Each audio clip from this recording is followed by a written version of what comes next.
Hello students. तो आज है डाइस का डेट सेकंड और लास्ट क्लास में हमने आपको डाइस में कुछ बताया था बेसिक बातें और मैंने एक चीज भी बताया था क्लोज्ड डाइस में अपोजिट फेस निकालना। तो मैंने आपको क्लोज्ड डाइस में अपोजिट फेस निकालने यानी विपरीत सतह निकालने के लिए बताया होगा कि आपको कितने भी पोजीशन दिए जाएं, आपको वैसा दो पोजीशन ढूंढना है जिसमें एक एलिमेंट कॉमन हो और जो एलिमेंट कॉमन होगा उसको वहीं से या तो क्लॉकवाइज या एंटी क्लॉकवाइज रोटेट कर देंगे। तो लास्ट क्लास में जो मैंने पढ़ाया था मैं एक बार फिर से रिपीट कर देता हूँ। जैसे इस क्वेश्चन को मुझे सॉल्व करना है और यहाँ मुझे अपोजिट फेस निकालना है किसी का भी। जैसे फॉर एग्जांपल आपसे पूछ ले कि 1 का अपोजिट फेस क्या होगा, 5 का क्या होगा, 6 का, कुछ भी पूछ सकता है। तो हम क्या, अब मैंने भी जस्ट आपको बताया कि आपको दिए हुए पोजीशन में वैसा दो पोजीशन ढूंढना है जिसमें एक एलिमेंट कॉमन हो। और पोजीशन क्या है, ये जो 1 2 3 4 आपको दिख रहा है ये पोजीशन है। पोजीशन कहने का मतलब डाइस को इतनी बार फेंका गया है। जैसे पहली बार फेंका गया तो ये आया, दूसरी बार में ये आया, तीसरी बार में ये आया और चौथी बार में ये आया। तो मैंने आपको बताया कि वैसा दो पोजीशन ढूंढना है जिसमें एक एलिमेंट कॉमन हो। जैसे फॉर एग्जांपल अगर मैं कहूं कि फर्स्ट और सेकंड में क्या है कॉमन, 3 और 2, और यहाँ क्या है 3 और 2। लेकिन मेरा तो हम वैसे दो पोजीशन ढूंढ रहे हैं जहां एक एलिमेंट कॉमन हो, यानी फर्स्ट और सेकंड में दो एलिमेंट कॉमन है तो इसको छोड़ देंगे। हालांकि इसको मैं आंसर निकाल सकता हूं कि 3 और 2, 3 और 2, जब दो सतह आपके कॉमन हो तो जो बच जाता है वह एक दूसरे का क्या होगा, अपोजिट। यानी 1 का अपोजिट क्या हो जाएगा, 4। यानी 1 का अपोजिट यहाँ आंसर हम 4 कर सकते हैं। लेकिन मैंने आपको बताया है ऐसा तरीका जिससे एक बार में आप सभी का आंसर निकाल सकते हो। तो वैसे के लिए मैंने आपको बताया है वैसा दो पोजीशन ढूंढना है जिसमें एक एलिमेंट कॉमन हो। जैसे फर्स्ट और सेकंड में दो एलिमेंट कॉमन है, छोड़ देंगे। फर्स्ट और थर्ड में भी दो एलिमेंट कॉमन है, 3 और 4, 3 और 4, इसको भी छोड़ देंगे। फर्स्ट और 4 में क्या है कॉमन, बस 2 और 4, 2 और 4 कॉमन है। तो फर्स्ट से तो किसी को नहीं लेंगे। अब देखते हैं सेकेंड और थर्ड। सेकेंड और थर्ड में क्या है कॉमन, सेकेंड और थर्ड में 3 कॉमन है और यहाँ भी 3 कॉमन है। तो जो कॉमन होगा उसको वहीं से हम या तो क्लॉकवाइज या एंटी क्लॉकवाइज रोटेट कर देंगे। ध्यान रखिएगा एक को जिस डायरेक्शन में रोटेट करोगे दूसरे को भी सेम डायरेक्शन में रोटेट करना पड़ेगा। जैसे 3 से 1 और यहाँ क्या हो जाएगा 3 से 4, क्योंकि एक को मैंने क्लॉकवाइज किया है तो दूसरे को भी क्लॉकवाइज करेंगे। तो इसमें क्या आ जाएगा, सबसे फर्स्ट में पहले आएगा 3, उसके बाद आएगा 1, उसके बाद आएगा 2। इसमें क्या आएगा 3, फिर 4, फिर 5। इस तरीके से जो आएगा वो एक दूसरे का अपोजिट होगा। यानी 2 का अपोजिट 5 या 5 का अपोजिट 2, 1 का अपोजिट 4 या 4 का अपोजिट 1। 3 का अपोजिट 3 कभी नहीं होगा तो डाइस में बच क्या गया 6। यानी 3 का अपोजिट क्या हो जाएगा 6 या 6 का अपोजिट 3। तो इसी तरीके से आपको डाइस के सारे क्वेश्चन को सॉल्व करना है। जैसे मान लेते हैं दूसरा अगर क्वेश्चन आपको दिया गया, जैसे अल्फाबेट में भी पूछ सकता है, कभी कभी डॉट देकर भी पूछ सकता है। जैसे आपको इस तरीके से दिया गया, यहाँ 2 2 4 2 6 डॉट है, फिर 3 डॉट है, फिर 2 डॉट है। ये फर्स्ट आपका पोजीशन है। सेकंड कह रहा है यहाँ भी 1 2 3 4 5 6 6, 1 2 3 4 और यहाँ 1 2 3 4 और 5।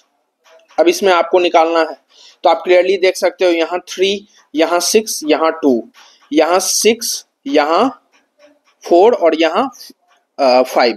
तो जो कॉमन होगा उसको वहीं से रोटेट कर देंगे। यानी यहाँ 6 है और यहाँ भी 6 है तो इसको हम क्या करेंगे, या तो क्लॉकवाइज या एंटी क्लॉकवाइज रोटेट कर देंगे।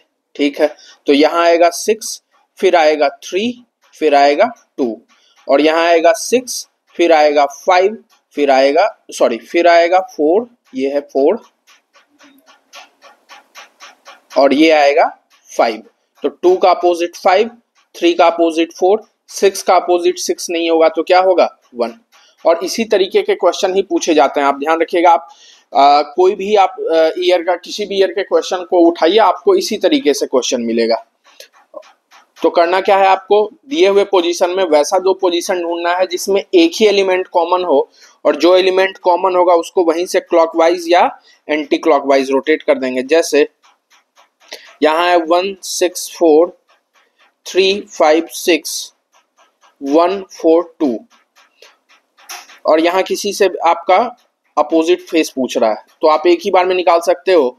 फर्स्ट और सेकंड में क्या है कॉमन, 6, तो रोटेशन कहां से होगा, 6 से, यानी इसमें क्या आएगा 6 4 1 6 3 5, 1 का अपोजिट 5, 4 का अपोजिट 3 और 6 का अपोजिट 6 नहीं होगा तो क्या बच गया डाइस में 2। क्लियर है। और क्वेश्चन देख लेते हैं, जैसे यहां डी सी ई फर्स्ट, सेकंड है सी डी बी, थर्ड है सी बी ए और फोर्थ है आपका ए ई सी। यानी कौन कौन सा आपको दिख रहा है यहां term, A B C D E. ठीक है, तो हम क्या करते हैं अपोजिट फेस निकालते हैं,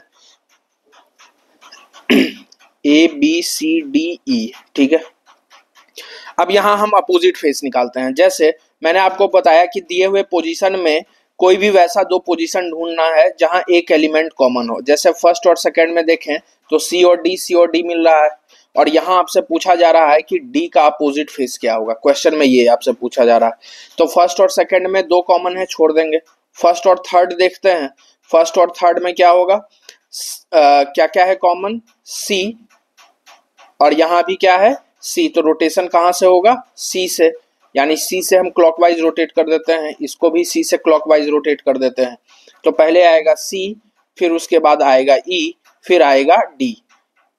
इसमें क्या आएगा सी, फिर आएगा बी, फिर आएगा ए, यानी ए का डी, बी का ई, सी का सी नहीं होगा तो क्या बच गया एफ। मान लेते हैं अगला संख्या जो होगा एफ होगा उसका। वैसे आपसे इसमें सिंगल पूछ रहा है कि डी का अपोजिट क्या होगा, तो डी का अपोजिट ए होगा। क्लियर है। और आगे क्वेश्चन देखते हैं,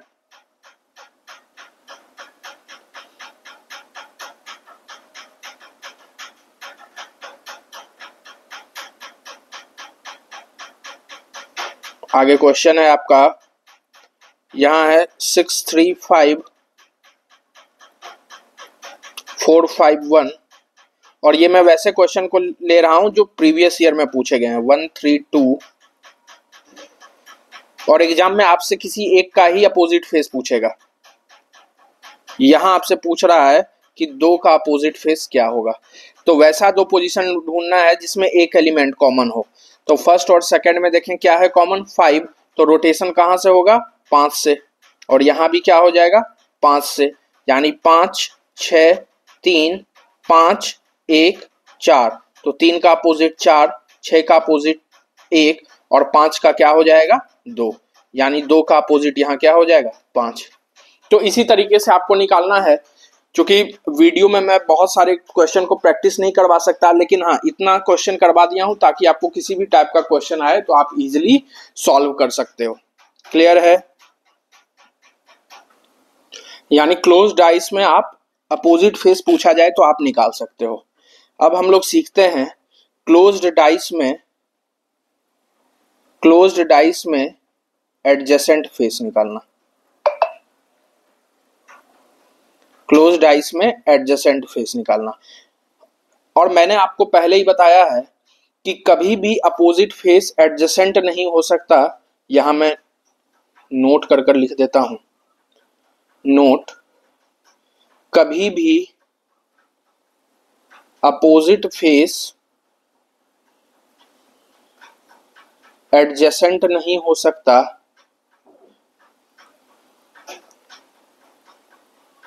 और कभी भी एडजेसेंट फेस अपोजिट नहीं हो सकता। तो ये तो जेन्युइन केस है, ये नॉर्मल भी सी बात है कि कभी भी अपोजिट फेस एडजेसेंट नहीं होगा। एडजेसेंट कहने का मतलब सटा हुआ। अगर आपसे पूछ रहा है 1 का अपोजिट क्या होगा, तो कभी भी 1 का जो अपोजिट आएगा वो 1 का एडजेसेंट फेस नहीं हो सकता। सेम तरीके से कभी भी एडजेसेंट फेस अपोजिट नहीं हो सकता। एडजेसेंट कहने का मतलब है आपसे पूछ रहा है सटा हुआ फेस क्या होगा। जैसे क्वेश्चन आपको दिया गया है A B C D F A DEF और फोर्थ है BA और क्वेश्चन मार्क। और आपसे क्वेश्चन दिया गया है F और D, third option C, sorry यहां ऑप्शन चेंज कर लो, A,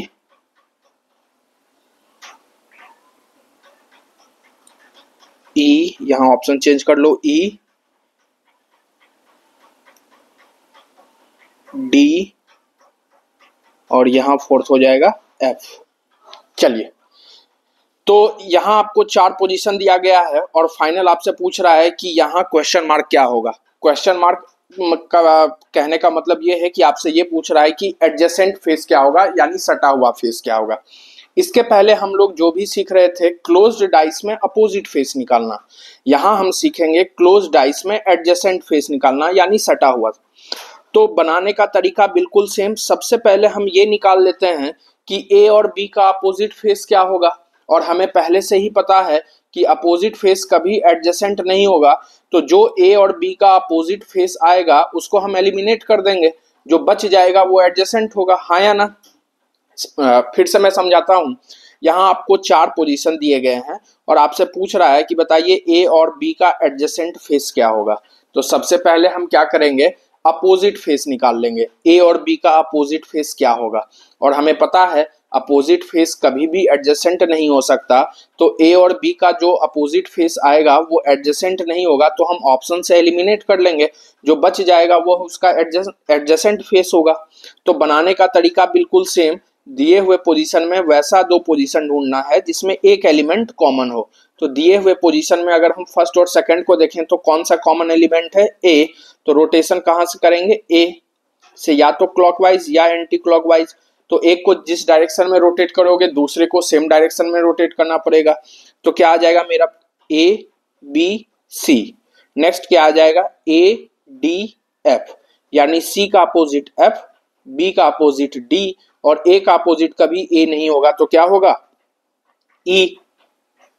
क्लियर है, यानी सी का अपोजिट है एफ या एफ का अपोजिट सी, बी का अपोजिट डी या डी का अपोजिट ए का अपोजिट ई या ई का अपोजिट ए। अब देखिए ए का जो अपोजिट होगा वह कभी एडजेसेंट नहीं होगा, हाँ या ना। तो ए का अपोजिट ई है और ई कभी एडजेसेंट नहीं होगा, तो ये ऑप्शन में पहले ही एलिमिनेट हो जाएगा। क्लियर। सेम वे में बी का अपोजिट डी है और डी कभी भी बी का एडजेसेंट नहीं हो सकता, तो हम इसको भी एलिमिनेट कर देंगे। अब बच गया मेरे पास सी या एफ। अब एक ही ऑप्शन रहता आइदर सी और एफ, तो हम आंसर टिक कर देते, लेकिन अब हमसे कंप्लीट पूछ रहा है कि अब कंफर्म बताओ या तो सी होगा या एफ। तो अब देखिए इसके लिए आगे हम क्या करेंगे, इसके लिए हम क्या करेंगे, जो आपका फाइनल पोजीशन है जिसमें क्वेश्चन मार्क लगा हुआ है उसमें देखेंगे कि कौन सा एलिमेंट है।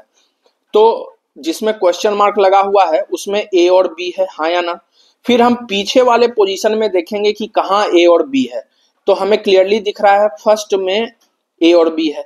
अब हमारा सारा काम फर्स्ट एंड फोर्थ से होगा, क्या होगा, फर्स्ट एंड फोर्थ से होगा। अब इसमें हम एक एलिमेंट से दूसरे एलिमेंट पे जाएंगे, या तो हम ए से बी पे जा सकते हैं या बी से ए पे आ सकते हैं। और ध्यान रखिएगा एक में जिस डायरेक्शन से जाओगे दूसरे में भी उसी डायरेक्शन से जाना पड़ेगा। जैसे अगर उसी एलिमेंट से जाना पड़ेगा, जैसे हम यहाँ अगर ए से बी आए तो इसमें भी ए से बी पे ही आएंगे। अगर हम यहाँ बी से ए पे आए तो इसमें भी बी से ए पे आना पड़ेगा। तो फॉर एग्जाम्पल यहां हम बी से ए पे जाते हैं, तो बी से ए गए तो कौन सा डायरेक्शन है, क्लॉकवाइज। तो यहां बी से ए पे गए तो यहां भी बी से ए पे ही आना पड़ेगा, और यहां बी से ए पे आए तो ये क्या है, एंटी क्लॉकवाइज। यानी एक हमारा क्लॉकवाइज है और एक हमारा एंटी क्लॉकवाइज है। यानी यहां नोट कर कर मैं इंपॉर्टेंट पॉइंट लिख देता हूं, अगर डायरेक्शन डिफरेंट हो, अगर डायरेक्शन डिफरेंट है तो जो बच जाएगा उसका अपोजिट फेस लेना है।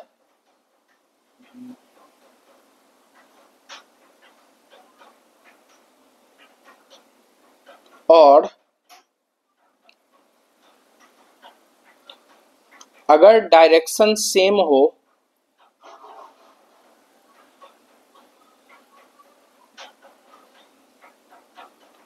तो जो बचेगा वही एलिमेंट लेना है।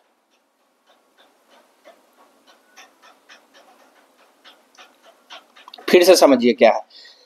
जैसे मैंने अपोजिट फेस निकाल लिया और जो उसका अपोजिट फेस होगा वो कभी एडजेसेंट नहीं होगा तो एलिमिनेट हो जाएगा, बचा या तो सी या एफ। फिर क्या करना है अगले स्टेप में, जहां क्वेश्चन मार्क है वहां जाना है और देखना है कौन सा एलिमेंट है। तो यहाँ दिख रहा है ए और बी है। अब पीछे वाले पोजीशन में कहाँ ए और बी है हमें ये देखना है, तो फर्स्ट में ए और बी है। अब हमारा सारा काम फर्स्ट और फोर्थ से होगा, सेकेंड और थर्ड की जरूरत नहीं है। अब इसमें हमें एक एलिमेंट से दूसरे एलिमेंट में जाना है। जैसे यहाँ हम बी से गए ए पे गए तो यहाँ भी हमें बी से ए पे ही आना पड़ेगा और देखना है कि क्या डायरेक्शन दोनों का सेम है या डिफरेंट है। तो यहाँ अगर हम बी से ए पे गए तो ये कौन सा डायरेक्शन हुआ, क्लॉकवाइज। और यहाँ बी से ए पे आए तो यहाँ कौन सा डायरेक्शन हुआ, एंटी क्लॉकवाइज। अगर दोनों का डायरेक्शन डिफरेंट है, यहाँ लिखा हुआ है अगर डायरेक्शन डिफरेंट है तो जो बच जाएगा उसका अपोजिट फेस लेना है। तो अगर डायरेक्शन डिफरेंट है तो बच क्या गया, सी, और सी का अपोजिट फेस यहाँ आपको दिख रहा है एफ, तो आंसर क्या हो जाएगा, एफ। अगर दोनों का डायरेक्शन सेम होता तो जो बच जाता है वही हो जाएगा, यानी अगर दोनों का सेम डायरेक्शन होता तो जो बच गया है सी, तो आंसर मेरा सी हो जाता। क्लियर है। एक बार फिर से इसी क्वेश्चन को देखते हैं। क्वेश्चन है A B C D F A D E F B A question mark. अब बनाने का तरीका तो वैसे ही, ये हमारा अपोजिट फेस आ गया। अब फाइनल में क्या करना है, फाइनल में पहले वाले में हम बी से ए पे गए तो इसमें इस बार ए से बी पे आकर देखते हैं कि क्या हमारा आंसर सेम है या नहीं। तो ए से बी पे आए तो ये हमारा एंटी क्लॉकवाइज है और यहाँ भी ए से बी पे ही जाएंगे तो ये हमारा क्लॉकवाइज है। क्लियर है। इसमें हम बी से ए पे गए थे, इसमें हम ए से बी पे आएंगे तो ये हमारा क्या है, एंटी क्लॉकवाइज है और यहाँ क्लॉकवाइज है। फिर से डायरेक्शन डिफरेंट है तो जैसे ही डायरेक्शन डिफरेंट होगा तो जो बच जाएगा उसका अपोजिट फेस लेना है। तो बच क्या गया, सी, और सी का अपोजिट फेस हमने पहले ही निकाला है एफ, तो आंसर क्या हो जाएगा, एफ। क्लियर है। एक क्वेश्चन और देखते हैं।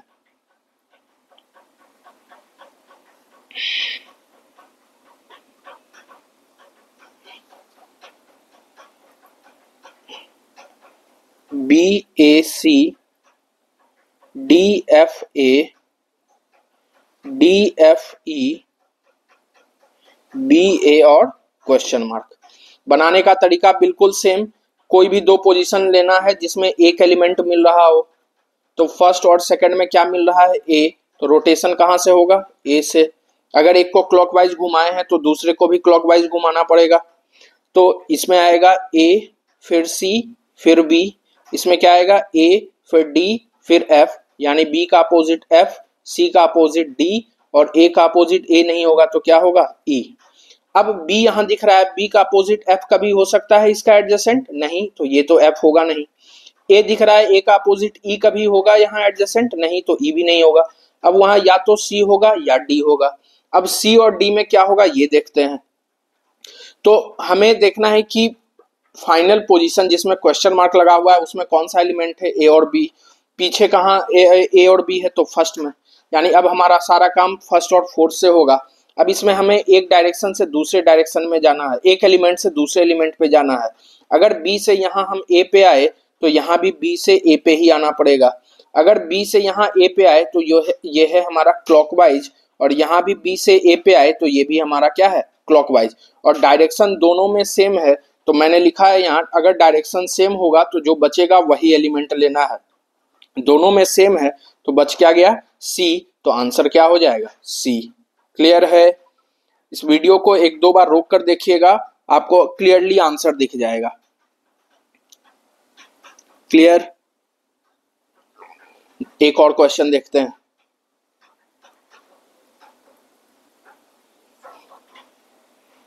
ये है आपका MDS, MSW, UYD, DM question mark. ठीक है, अब देखिए बनाने का तरीका बिल्कुल सेम जैसा भी बनाए वैसा दो पोजीशन लेना है जिसमें एक एलिमेंट मिल रहा हो। यहाँ M और S है, यहाँ भी M और S है, यानी दो मिल रहा है, छोड़ देंगे। फर्स्ट और थर्ड में देखेंगे, यहाँ क्या मिल रहा है D, और यहाँ भी D मिला है, तो क्लॉकवाइज रोटेट करेंगे। क्या आएगा DSM, DUY, M का अपोजिट Y, S का अपोजिट U, और D का D नहीं होगा तो क्या होगा W। क्लियर है? तो M का अपोजिट Y है और Y कभी भी यहाँ एडजेसेंट फेस नहीं होगा, तो ये तो कैंसिल हो गया। D का अपोजिट W है, तो W कभी भी इसका एडजेसेंट नहीं होगा, तो ये भी कैंसिल हो गया। अब बच गया S और U। अब S और U में क्या लेना है ये हमें देखना है।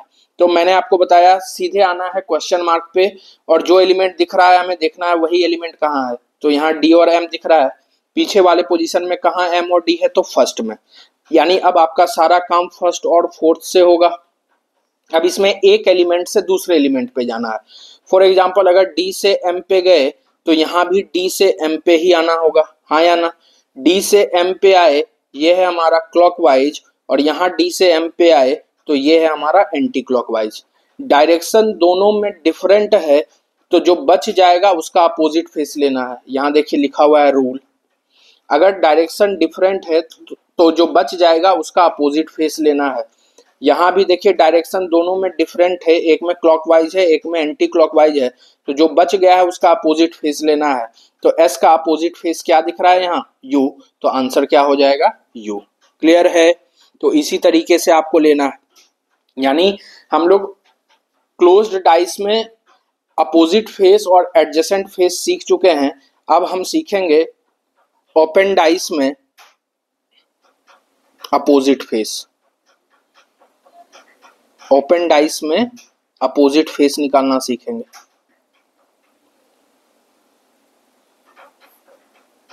ओपन डाइस में अपोजिट फेस, मैंने आपको बताया था कि क्लोज्ड डाइस में आपको 3 सतह दिखता है, और ओपन डाइस में आपको कितने सतह दिखाई देंगे 6। यानी जैसे ही आपको 6 सतह दिखाई दे आपको ये समझना है ये हमारा ओपन डाइस है, और जैसे ही आपको 3 सतह दिखाई दे आपको समझना है ये हमारा क्लोज डाइस है। क्लियर है? इसे हम 1/3 रूल भी कहते हैं।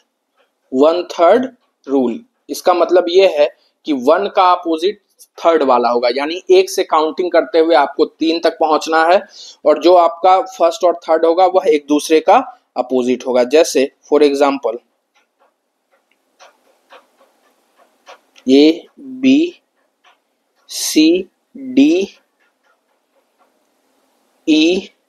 और यहाँ क्या है F। तो मैंने आपको बताया कि इसे 1/3 रूल भी कहते हैं, यानी आपको काउंटिंग या तो सीधा डायरेक्शन में करना है, या तो वर्टिकल करना है या हॉरिजॉन्टल करना है। क्लियर है? आपको जिगजैग नहीं करना है। काउंटिंग या तो वर्टिकल होगा या हॉरिजॉन्टल होगा, और 1 का अपोजिट हमेशा थर्ड वाला होगा। क्लियर है? अब जैसे आपको यहाँ किसी का भी पूछ ले कि A का अपोजिट क्या होगा, B का अपोजिट क्या होगा, C का अपोजिट क्या होगा, D का अपोजिट क्या होगा, तो मैंने आपको बताया कि काउंटिंग हमेशा सीधा करना है। जैसे मैं 1 से अगर स्टार्ट करूं तो 1 से काउंटिंग स्टार्ट करते हुए 1 2 3 लेना है। तो 1, B का 2, C का 3, यानी 1 का अपोजिट क्या हो जाएगा C, सॉरी A का अपोजिट क्या हो जाएगा C। ठीक है, अब आपसे B का पूछ रहा है तो काउंटिंग 1 2 3 इस तरीके से भी कर सकते हैं, यानी BCE, और दूसरा काउंटिंग BCD, यानी 1 2 3 ऐसे भी कर सकते हैं। लेकिन मैंने आपको बताया है कि काउंटिंग या तो वर्टिकल होगा या हॉरिजॉन्टल होगा, आपको इधर किधर भी नहीं मुड़ना है। यानी BCE जो हम लिख रहे थे 1 2 3 ये हमारा गलत है।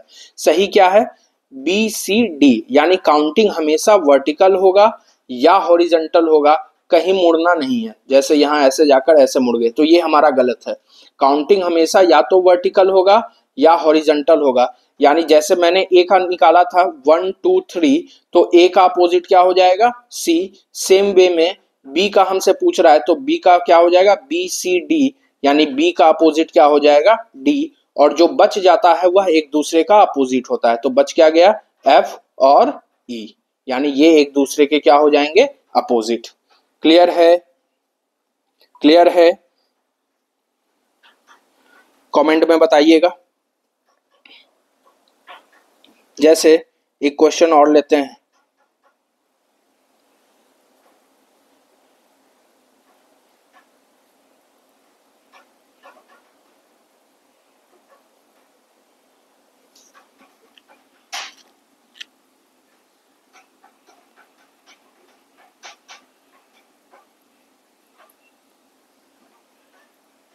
यहां देखिए, क्यू हैज एंड कॉपीराइट, यहाँ 2 और 1, तो मैंने आपको बताया कि 1 का अपोजिट हमेशा थर्ड वाला होता है, तो क्यू से काउंटिंग स्टार्ट करेंगे तो क्यू का थर्ड क्या हो जाएगा, डॉलर, सॉरी एंड, क्यू का अपोजिट क्या हो जाएगा, एंड, ठीक है।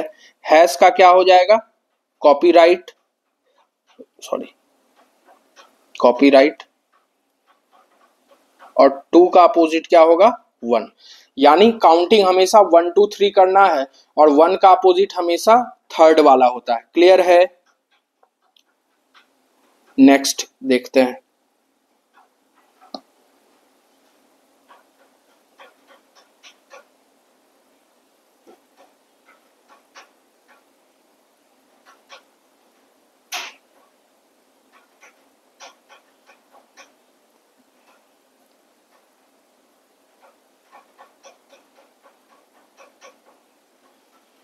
अब देखिए,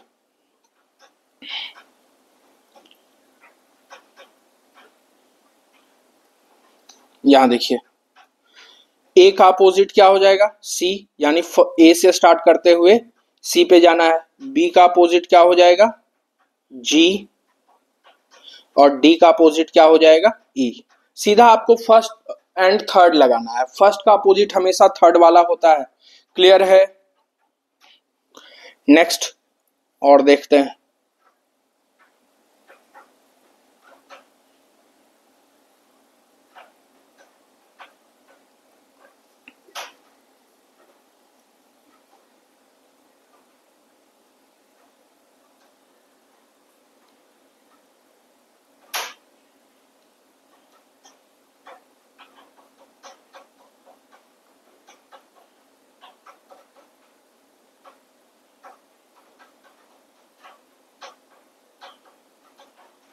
देखिए, ये हमारा ओपन डाइस है, और अपोजिट निकालने के लिए हम क्या करेंगे, डाइस को क्लोज करेंगे, हाँ या ना, तभी तो हमें 3 सतह दिखाई देगा और 3 सतह नहीं दिखाई देगा।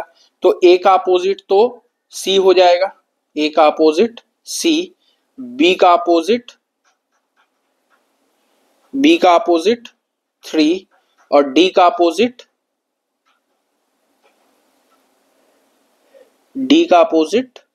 ई हो जाएगा। ये आपको जनरल रूल कहता है, ठीक है। अब जैसे यहां ए का अपोजिट सी और बी का अपोजिट यहां 3, कैसे, बी का अपोजिट 1 2 3, ठीक है, बी का अपोजिट 3 आया, मान लेते हैं। लेकिन बी का अपोजिट यहां से हम देखें 1 2 3, 2 भी तो हो सकता है, हाँ या ना। बी का अपोजिट 1 2 3 4 भी तो हो सकता है, और बी का अपोजिट 1 2 3 1 भी तो हो सकता है। लेकिन हम यहाँ डायरेक्ट लिखे हैं बी का अपोजिट 3, ये हमारा गलत है, ये इस तरीके से नहीं होगा। ए का अपोजिट तो सी है, ये मान लेते हैं, और डी का अपोजिट ई होगा, ये भी सही है, लेकिन बी का अपोजिट कभी 3 नहीं होगा। अब जैसे यहाँ देखिए, ये किस तरीके से होगा, ये हमारा ओपन डाइस है, और ओपन डाइस को हम क्लोज करेंगे तो जो 4 वाला है वो भी क्लोज होगा इस तरीके से, और 2 वाला है वो भी इस तरीके से क्लोज होगा। 1 को हम क्लोज करेंगे तो 1 भी ऐसे क्लोज होगा, और 3 भी ऊपर जाएगा, हाँ या ना। क्लियर है, थोड़ा ध्यान से समझिएगा। ए का अपोजिट तो सी होगा और बी का अपोजिट 3 होगा, ये क्लियर है। ए का अपोजिट सी और बी, सॉरी, ए का अपोजिट सी और डी का अपोजिट ई, ये तो हमें क्लियर है। लेकिन बी के केस में हम ऊपर भी जा रहे हैं तब भी हमारा 1 2 3 आ रहा है, नीचे भी जा रहे हैं तब भी हमारा 1 2 3 आ रहा है, राइट साइड में गए तब भी हमारा 2 आ रहा है, और लेफ्ट साइड में गए तब भी हमारा 2 आ रहा है। तो हम किसको सही माने? 3 तो अगर हम डायरेक्ट लेते हैं तो 3 हमारा गलत है, ये कंफर्म नहीं है, क्योंकि 1 भी हो सकता है, 2 भी हो सकता है, 3 भी हो सकता है, 4 भी हो सकता है। तो ये हमारा सही है और डी का अपोजिट ई हमारा सही है। लेकिन बी का जो अपोजिट होगा, अगर हम डाइस को क्लोज कर रहे हैं तो हॉरिजेंटली अगर मान लेते हैं क्लोज कर रहे हैं तो 4 हमारा इस तरीके से दिखेगा और 2 हमारा इस तरीके से दिखेगा। क्लियर है? क्योंकि अगर हम हॉरिजेंटली इसको क्लोज कर रहे हैं तो 4 इस तरीके से दिखेगा, 2 इस तरीके से दिखेगा। अगर वर्टिकली हम क्लोज कर रहे हैं बी से पकड़कर तो 1 हमारा इस तरीके से दिखेगा और डी 3 हमारा इस तरीके से दिखेगा। तो बी का जो आंसर होगा वो इस तरीके से होगा, यानी बी का जो होगा 1 2 3 4 ये दोनों होगा। क्लियर है? क्लियर है? और देखते हैं।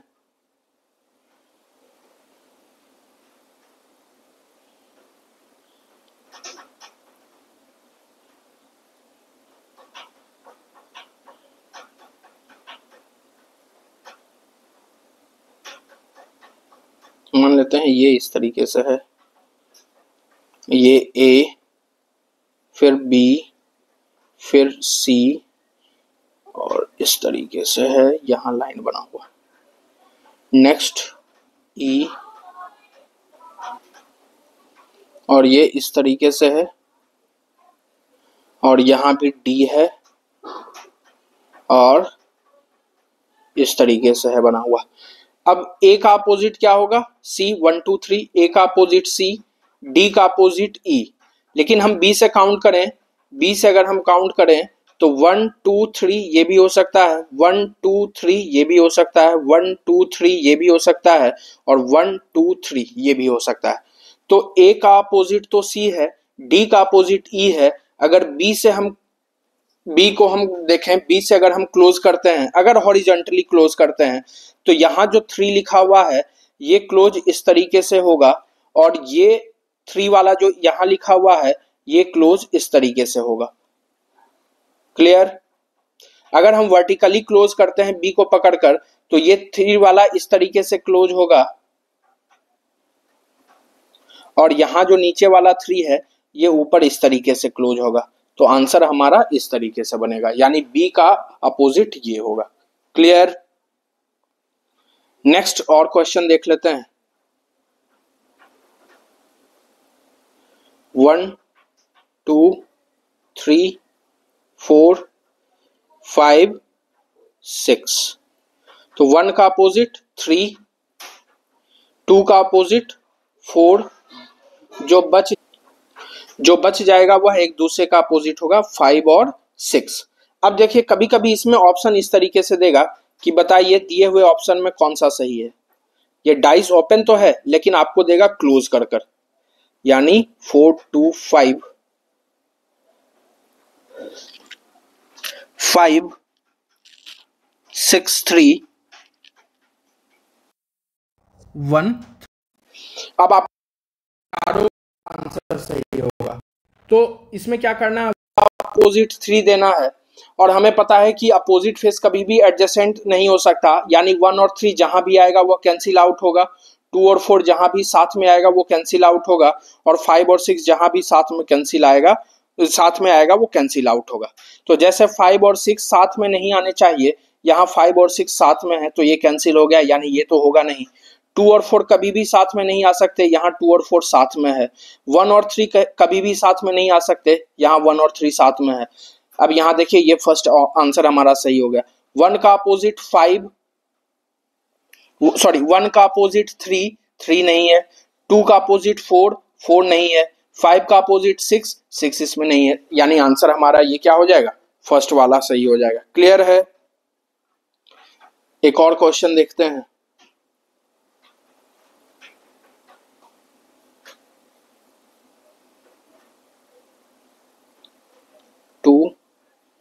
@, copyright हैश 1 और 3 ऑप्शन आपको दिया गया है 2 at the rate copyright 1 at the rate copyright, third दिया है 2 1 हैश और फोर्थ दिया है at the rate copyright hash. तो बनाने का तरीका बिल्कुल सेम, 2 का opposite copyright, at the rate का अपोजिट हैश और 1 का अपोजिट 3। यानी 2 का अपोजिट कॉपीराइट है, यानी 2 और कॉपीराइट साथ में नहीं आ सकते। यहां देखिए 2 और कॉपीराइट साथ में है यानी कैंसिल आउट हो गया, ठीक है। एट द रेट और हैश कभी साथ में नहीं आ सकते, 2 और कॉपीराइट कभी भी साथ में नहीं आ सकते। यहां देखिए एट द रेट और यहाँ एट द रेट और हैश साथ में है यानी ये भी कैंसिल आउट हो गया, यानी फर्स्ट और फोर्थ तो कैंसिल आउट हो गया। अब यहाँ एक बार हम चेक कर लेते हैं, 1 का अपोजिट 3 है, 3 कहीं नहीं दिख रहा है, ठीक है। एट द रेट का अपोजिट हैश है, हैश कहीं नहीं दिख रहा है। कॉपीराइट का अपोजिट 2 है तो 2 कहीं नहीं दिख रहा है, यानी सेकंड तो सही हो गया। यहाँ भी देख लेते हैं थर्ड, 2 का अपोजिट कॉपीराइट है, कॉपीराइट नहीं है। 1 का अपोजिट 3 है, 3 नहीं है। हैश का अपोजिट एट द रेट है, यानी ये सही हो गया। यानी आंसर इसमें सेकंड एंड थर्ड दोनों सही होगा। क्लियर है? क्लियर है? एक और क्वेश्चन देखते हैं।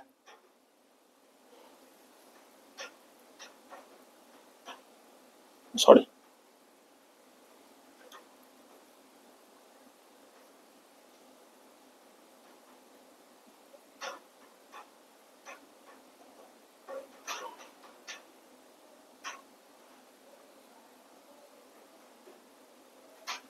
यहां देखिए ब्लैंक का अपोजिट ब्लैंक, इस ब्लैंक का अपोजिट ये ब्लैंक, और ए और बी का अपोजिट क्या हो जाएगा? बी। क्लियर है? ब्लैंक का अपोजिट ब्लैंक, इस ब्लैंक का अपोजिट ब्लैंक, और बच क्या गया? ए और बी, यानी ए का अपोजिट हमारा हो जाएगा बी। क्लियर है? तो ये था आपका डाइस। यही डाइस आपको जो मैंने रूल बताया है ये क्वेश्चन में फॉलो करना है, और सारे क्वेश्चन को फॉलो कर कर आप जो भी मैं कॉन्सेप्ट बताया हूं उसको बस आप ध्यान से रखिए, और ये क्वेश्चन डाइस का कोई भी टाइप का क्वेश्चन होगा वो सॉल्व हो जाएगा। कुछ नहीं करना है, आपको दिए हुए पोजीशन में 2 पोजीशन ढूंढना है जिसमें एक एलिमेंट कॉमन हो, और जो एलिमेंट कॉमन होगा उसको वहीं से क्लॉकवाइज या एंटी क्लॉकवाइज रोटेट कर दीजिए। ध्यान रखिएगा, एक को जिस डायरेक्शन में रोटेट कर रहे हो दूसरे को भी सेम डायरेक्शन में रोटेट करना पड़ेगा। सारे जितने भी टाइप के क्वेश्चन है मैंने सबको यही किया है, सब में अपोजिट फेस निकालना है, तो बस रोटेट कीजिए और आंसर आपका आएगा। अब आप जाइए, अगर वीडियो समझ में नहीं आ रहा होगा तो एक बार फिर से देखिए और कमेंट में आप बताइए कि कहाँ आपको समझ में नहीं आ रहा है, तो मैं फिर से एक वीडियो बनाकर उस पर जो भी आपका डाउट है वो क्लियर करने की कोशिश करूंगा। तो ये था आपका डाइस। नेक्स्ट टॉपिक में हम लोग ब्लड रिलेशन पढ़ेंगे। क्या पढ़ेंगे? Blood relation. क्लियर? आराम से जाइए, क्वेश्चन सॉल्व कीजिए, क्वेश्चन सॉल्व होगा। Thank you. और मैंने अपने चैनल का नाम चेंज कर दिया क्योंकि मैं देख रहा था बहुत सारे चैनल का सेम नाम है, तो मैंने अपने चैनल का नाम थोड़ा सा चेंज रखा है, study mojo with Aman sir. तो चैनल को लाइक कीजिए, सब्सक्राइब दीजिए, और अपना कमेंट बताइए कि कहाँ इंप्रूवमेंट करनी है, या तो आपको आवाज नहीं समझ में आ रहा है या कॉन्सेप्ट समझ में नहीं आ रहा है, क्योंकि आप बताइएगा तभी मुझे पता चलेगा कि मैं गलती कहाँ कर रहा हूँ। ठीक है, चलिए, थैंक यू, बाय।